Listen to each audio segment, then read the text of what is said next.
BJP কার্যালয়ে সাংবাদিক সম্মেলনে বিরোধী দলনেতা শুভেন্দু অধিকারী। আপনাদের সবাইকে শুভ বিকাল জানাচ্ছি। একটি গুরুত্বপূর্ণ বিষয় নিয়ে এখানে আমি বিরোধী দলনেতা হিসেবে আপনাদের সঙ্গে মিলিত হয়েছি। আমার সাথে আমাদের সতীর্থ আপাস ভাই এবং কাসেম ভাই আছেন, এছাড়াও আমাদের তিনজন মতোয়ালি আছেন যারা ওয়াকফ প্রপার্টিতে যারা কাস্টোডিয়ান মতোয়ালি তিনজন আছেন মুর্শিদাবাদ, এবং আমাদের আইটি আমাদের ইনচার্জ জয় মল্লিক আছেন, এবং আপনাদের সকলকে আমাদের মিডিয়া ইনচার্জ তুষারকান্ত ইনফর্ম করেছেন যে 3টের সময় আমরা মিলিত হব। মমতা বন্দ্যোপাধ্যায়ের মিথ্যাচার এবং পশ্চিমবাংলায় মানুষকে বিভাজিত করে ভোট ব্যাংকের রাজনীতি এবং নিজের এবং সাকরেদের চৌর্যবৃত্তির মধ্য দিয়ে এই রাজ্যকে যতটা সম্ভব রসাতলে পাঠানোর যে তার প্রচেষ্টা উদ্যোগ, এটা বারে বারে গত কয়েক বছর ধরে আপনারা সবাই দেখেছেন। কখনো সিএ কে এনআরসি বলা, কখনো এসআইআর কে এনআরসি বলা, কখনো ওয়াকফ অ্যামেন্ডমেন্ট বিল তার উদ্দেশ্য লক্ষ্য তার বিরুদ্ধে ক্যাম্পেইন করা, এবং সর্বোপরি পার্লামেন্টের উভয় কক্ষে পাস হওয়া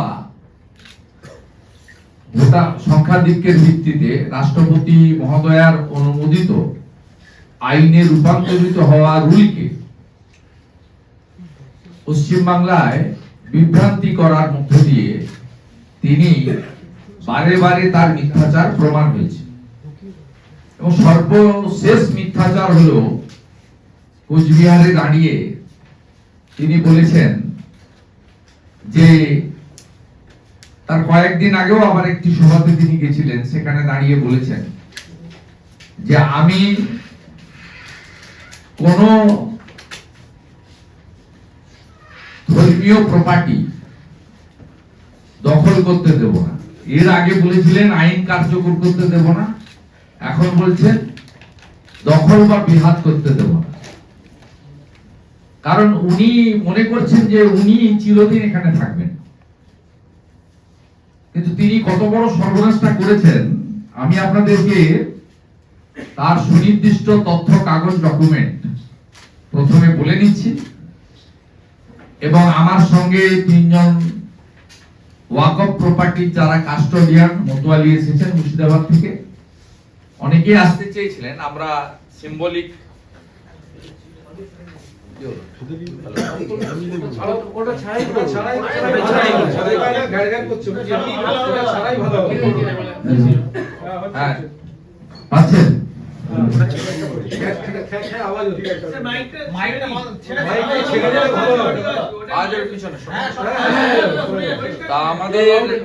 আমাদের তার যে মিথ্যাচারের, যখন বিধানসভাতে ওয়াকফ অ্যামেন্ডমেন্ট বিলের বিরোধিতা করে একটা প্রস্তাব এসেছিল, সেখানে বিরোধী দলনেতা হিসেবে আমি বক্তব্য রেখেছিলাম। সেই বক্তব্যে আমি বলেছিলাম যে জনৈক আবেদনকারীর নাম রহুফ রহিম, তার দায়ের করা রিট পিটিশনটি 2019 সাল থেকে সুপ্রিম কোর্টে বিচারাধীন। কেন্দ্রীয় সরকার তার মাইনরিটি অ্যাফেয়ার্স ডিপার্টমেন্ট সমস্ত রাজ্যের প্রতিনিধিদের নিয়ে, স্টেক হোল্ডারদের নিয়ে কিন্তু বারে বারে মিটিং করেছেন। পশ্চিমবঙ্গ সরকারের দ্বিচারিতা আমি আপনাদের কাছে ডেট ধরে ধরে তুলছি।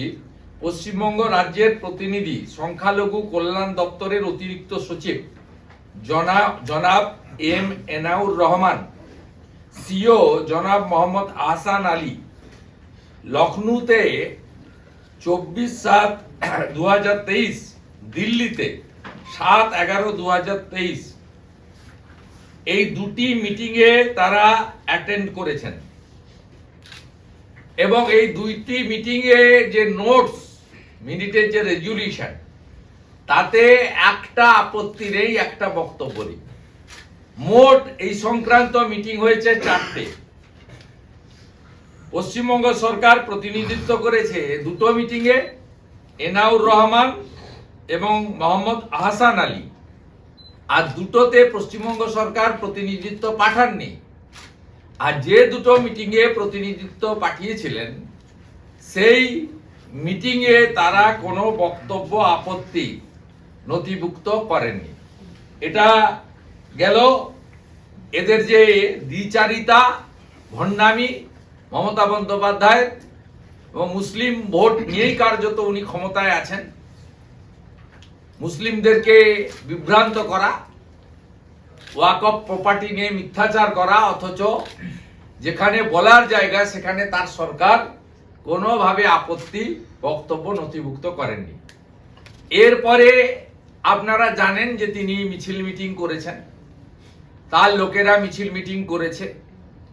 ওনার মন্ত্রী জনাব সিদ্দিকুল্লাহ চৌধুরী জমিয়ত উলেমা হিন্দের নামে রামলীলা ময়দানে মিটিং করেছেন। বলেছেন রাজ্যের 50টি জায়গায় তিনি 2000 করে লোক বসিয়ে দেবেন, আর 15 মিনিট লাগবে তার কলকাতাকে ঠান্ডা করতে বা কলকাতাকে অচল করে দিতে।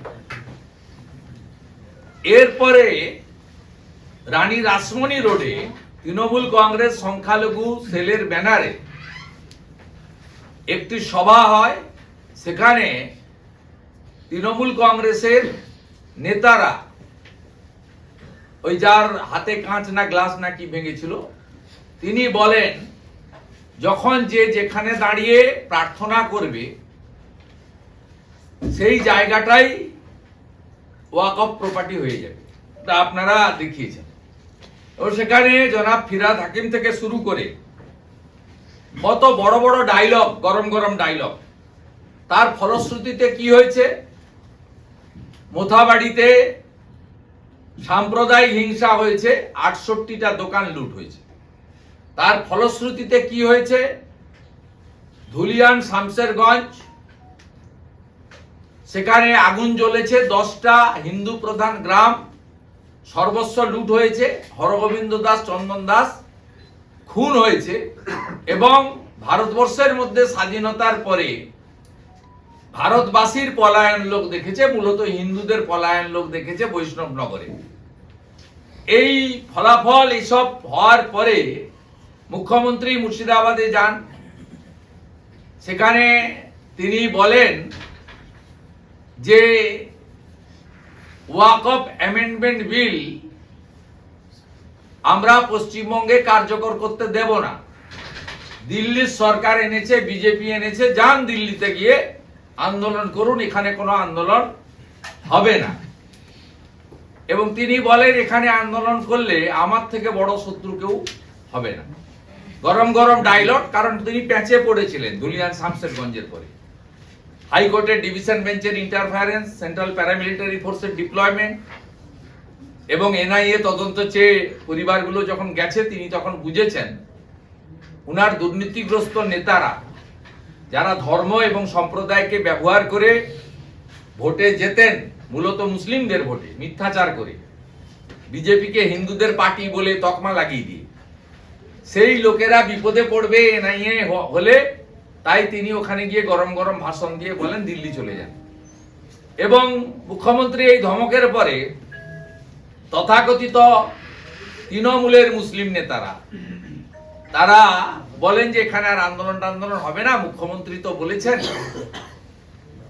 যে পশ্চিমবঙ্গে কার্যকর হবে না।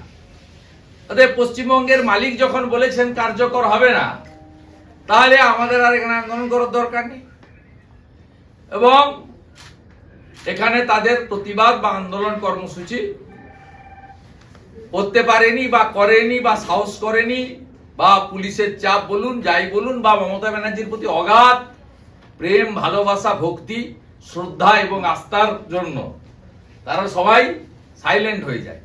যে এত বড় ছাতা আমাদের আছে মুসলিমদের, বট গাছের মতো, তা আমরা এখানে কিছু করব না। এরপরে কাণ্ড কারখানা কি হলো? কাণ্ড কারখানা হলো অ্যামেন্ডমেন্ট রুলে পরিণত হয়ে গেল রাষ্ট্রপতি মহোদয়ের সইর পরে।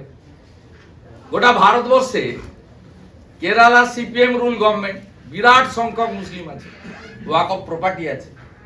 তামিলনাড়ুতে ইন্ডিয়া জোটের গভর্নমেন্ট, স্ট্যালিন মুখ্যমন্ত্রী, সেখানেও বিরাট পরিমাণ ওয়াকফ প্রপার্টি আছে। উম্মিত পোর্টালে সবাই আপনার পোর্টালে আপলোড করতে শুরু করলো। 46টা কাগজ লাগবে, গোটা ভারতবর্ষ জুড়ে করতে শুরু করলো। আপনার আসাউদ্দিন ওয়াইসি সাহেব যেখান থেকে এমপি হায়দ্রাবাদ, সেখানেও যারা ওয়াকফের মোতোয়ালি আছেন, তারা কাস্টোডিয়ান আছেন, তারাও পোর্টালে আপলোড করতে শুরু করলেন। কিন্তু এখানে তো সবাই ঘুমাচ্ছে। 80,000 ওয়াকফ প্রপার্টি আছে বলে এখানে বলা হয়, সংখ্যা আমি বলতে পারবো না, আমার জানা নেই, সবাই সাইলেন্ট।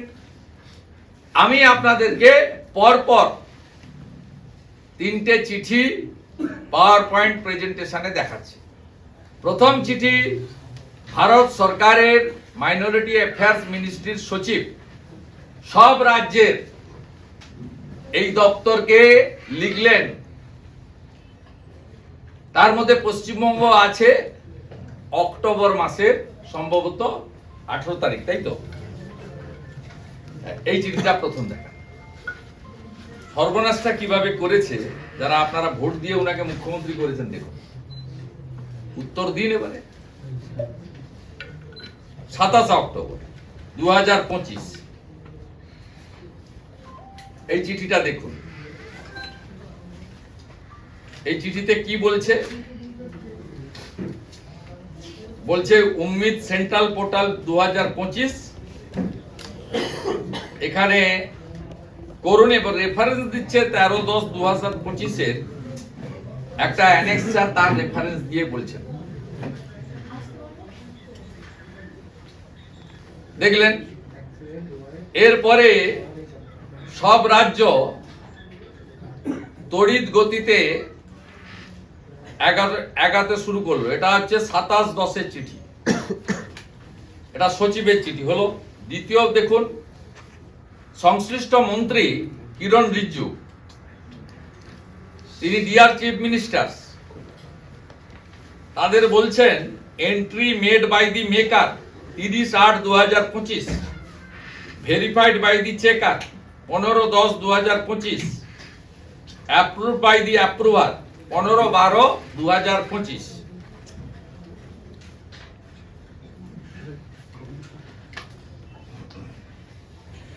দেখুন, ইনি ঘুমাচ্ছেন, সাইলেন্ট। আমাদের মাননীয় মুখ্যমন্ত্রী সাইলেন্ট। 18 অক্টোবর। এরপরে এটা আগেরটা ছিল 27/10 সচিব, 18/11 মন্ত্রী। এরপরে ঘুমাচ্ছেন, 4 মাস চলে গেছে। এটা হচ্ছে কিন্তু মে মাস থেকে, মে 2025 থেকে এটা হচ্ছে, রুল তৈরি হয়ে যাওয়ার পর থেকে ঘুমাচ্ছেন মুখ্যমন্ত্রী। কারণ তো উনি সব, তো সংবিধানের মালিক উনি, রাষ্ট্রপতি উনি, প্রধানমন্ত্রী উনি সব পশ্চিমবঙ্গে। উনি যখন চাইবেন না হবে না, কোন আইন থোড়াই কিয়া হলো। এরপরে উনার ঘুম ভাঙলো। উনি পিবি সেলিমকে বললেন যে এখানে তো ওয়াকফ প্রপার্টি মোতোয়ালিরা সব বিপদে পড়বে, সব আনঅথরাইজ হয়ে যাবে 6/12 থেকে। অতএব 27 অক্টোবর পিবি সেলিম যে চিঠি আপনাদের কাছে আছে, আপনি চাইলে আমি দিয়ে দেবো, সেই চিঠিতে সব ডিএমদের বলা হলো তাড়াতাড়ি করে 5/12 মধ্যে উম্মিদ পোর্টালে আপলোড করে। ইতিমধ্যে ভেরিয়াস অর্গানাইজেশন উম্মিদ পোর্টালে ডেট এক্সটেনশন করার জন্য সুপ্রিম কোর্টে গেছিল। সুপ্রিম কোর্টে ডেট এক্সটেনশনের বিষয়ে কি অর্ডার হয়েছে আপনারা জানেন? ডেট এক্সটেনশন হয়নি। এবারে লাস্ট চিঠিটা খুব দেখে নেন, 4/12/2025। Deer madam sir, Ram Singh, joint secretary, তিনি পরিষ্কারভাবে বলে দিচ্ছেন যে আই উড, লাস্ট 5 নম্বর পয়েন্টটা বলছি, আমি আপনাদেরকে ফটোকপি নিয়ে এসেছি, দিয়ে দেব।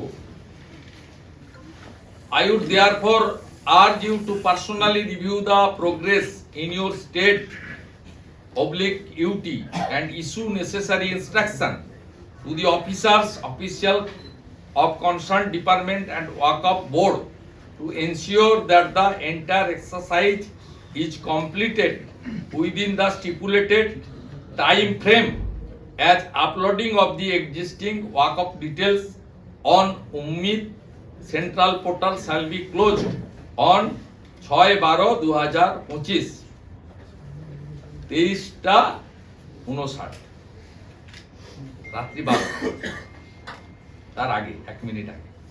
This is the letter. পশ্চিমবঙ্গে ওয়াকফ প্রপার্টি গুলো 6/12 পরে, যদি যারা উম্মিদ পোর্টালে আসেননি তাদের অপশন কি থাকলো? অপশন থাকলো ট্রাইব্যুনালে অর্থাৎ কোর্টে আপিল করতে হবে। নরমাল প্রসিডিওরে আপলোড হলো না মানে আইনি পরিভাষায়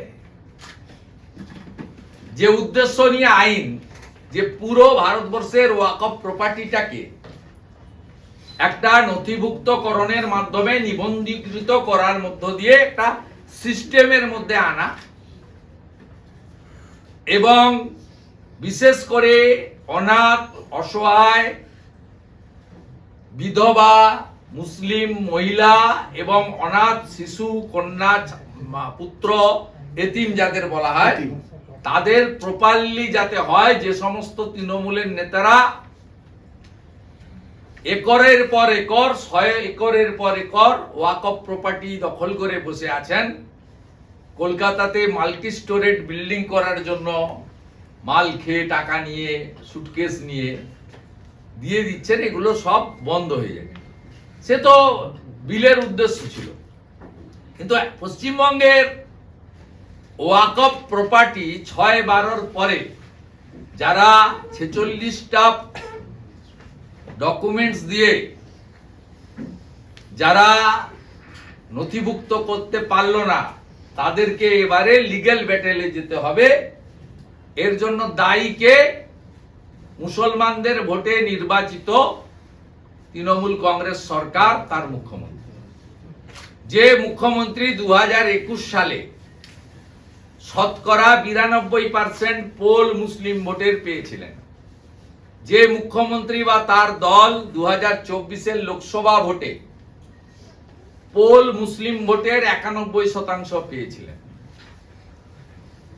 যিনি রেড রোডে প্রার্থনাতেও যোগ দেন, দুর্গাপূজাতে হিজাব পরেও যান, পার্ক সার্কাসে ইফতারেও যান, এগুলি যে সব লোক দেখানো একটা ভণ্ড, ভোটের জন্য মুসলিমদেরকে ব্যবহার করেন, মুসলিমদেরকে উত্তেজিত করে কখনো সিএএ কে এনআরসি, কখনো এসআইআর কে এনআরসি, কখনো ওয়াকফ অ্যামেন্ডমেন্ট বিল नहीं मानूंगा, नहीं चलूंगा, बंगाल में नहीं होगा, दीदी है ना। তিনি আজকে পশ্চিম বাংলায় নিবন্ধীকৃত ওয়াকফ প্রপার্টি যেগুলো উম্মিদ পোর্টালে এলো না, তাদের বাকিটাকে তিনি নিজেই আনঅথরাইজ কার্যত করে দিন, যতক্ষণ না ট্রাইব্যুনালে যাবে, আইনি লড়াই করে তারা জিতে না আসবে। তারা আইনি লড়াই করুক, জিতে আসুক, সেটা তাদের ব্যাপার, তাদের ডকুমেন্টের ব্যাপার। I have no objection, I have no problem, I have no specific comment. But এই যে ওয়াকফ প্রপার্টি গুলো মূলত ইসলাম ধর্ম মানা মুসলিম লোকেদেরকে আজকে যে জেনে বুঝে গোটা ভারতবর্ষ যে পথে হাঁটলো, উনি তার উল্টো পথে হেঁটে গাড্ডায় ফেললেন শেষ মুহূর্তে। এর উত্তর কে দেবে?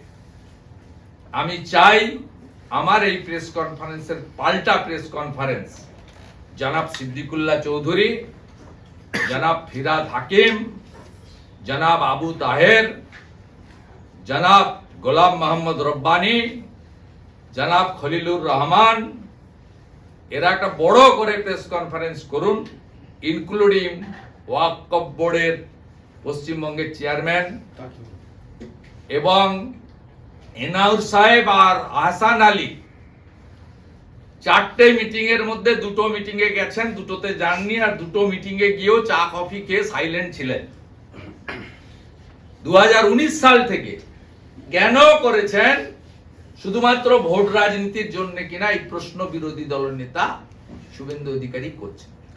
আর যারা মমতা ব্যানার্জিকে ভোট দেন তার মিছিল মিটিং ভরিয়ে দেন, তার হয়ে গলা পাঠান, মিডিয়ার সামনে মুখ খোলেন, সোশ্যাল মিডিয়াতে আমাদের পোস্ট হলে নিজে গিয়ে পার্সোনাল অ্যাটাক করে কমেন্ট করেন, পরিবার তুলে কমেন্ট করেন, খুন করার কথা বলেন। কদিন আগেই একজন বিএসকে বসিরহাটের মিনাখাতে পরে আবার ক্ষমা চেয়েছে, নূর আলী মোল্লা ক্ষমা চেয়েছে উইথ ফোল্ডেড হ্যান্ড। তিনি আমাকে তরবারি দিয়ে কেটে কুচি কুচি করে ভাসিয়ে দেওয়ার কথা বলেছেন। আপনাদেরকে উত্তেজিত করে, কিন্তু নরেন্দ্র মোদীজি সব সময় আইনের পথে হাঁটতে শেখান, আইনের পথে হাঁটতে বলেন এবং ভারতবর্ষকে আইনটাকে মেনে চলতে বলেন। আজকে যে সর্বনাশটা মমতা বন্দ্যোপাধ্যায় করেছে, মমতা ব্যানার্জির হয়ে 2021-এ যারা ক্যাম্পেনিং করেছিলেন, মাননীয় তোহা সিদ্দিকী সাহেব সহ যারা ক্যাম্পেনার ছিলেন, সরাসরি রাজনীতি করেন না, ধর্মগুরু বলা হয়, ধর্ম প্রচারক বলা হয়, এবং যে সমস্ত ইমাম সাহেবরা 2500 টাকা ভাতা পেয়ে ভোটের সময় ধর্মীয় স্থানকে মমতা বন্দ্যোপাধ্যায়ের ক্যাম্পেনিং এ ব্যবহার করেন, ইউসুফ পাঠান আবু তাহেরদের ভোট দিতে বলেন, হাজি নুরুলদের ভোট দিতে বলেন, তাদের কাছে আমার প্রশ্ন থাকলো, আমার এই প্রেস কনফারেন্সের পাল্টা প্রেস কনফারেন্স আপনারা করবেন। আর ভারত সরকার সব ভারতীয়র পক্ষে লড়েন। এই চিঠিগুলো কিরণ রিজিজুজি, মাইনরিটি অ্যাফেয়ার্স মিনিস্ট্রির, এগুলো হচ্ছে তার প্রামাণ্য দলিল। এই দলিল চিরদিন থেকে যাবে। এই দলিল নিয়ে আমরা মানুষকে বলবো, আজকে আপনাদের মাধ্যমে বলছি যে নরেন্দ্র মোদী সকলের হিতাকাঙ্ক্ষী, আর মমতা বন্দ্যোপাধ্যায় আপনাদেরকে গাড্ডায় ফেলার কাজটা করেছেন পশ্চিম।